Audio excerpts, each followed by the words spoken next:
chłopy. A skosztujecie se takich domowych, kiszonych.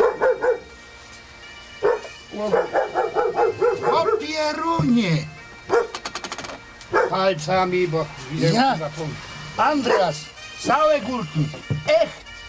Echt, typisch, polnische, całe górki. Das zu essen. A tak klamen zu essen. Muszę mu to przetłumaczyć, co to jest, bo on tego nie zna, rozumiesz? Tego nie ma w nim całej górki, rozumiesz? Schmeckt. Salz, Salz. Ja. Knoblauch. Knoblauch auch. No, skosztuj. Aber schmeckt gut. Super. Teraz tu ziomu to chciał... Ale to co te pieruny jedzą, jak takie Pierunie ma ani wszystko. ogórków, ani... Co ci powiem, te migmaki, Big Maci, to pieruństwo całe, bo co takiego całego... Bez to żółto, to widzisz, tak mu to smakuje i tak się je. Ja mu to chciał wszystko pokazać tu na Śląsku.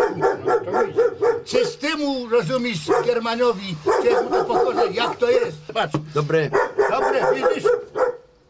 No. Tyś tu, Andrzej, tak? I schnie i nowe szlejzy są. A do tego jeszcze chleb ze szpyrką.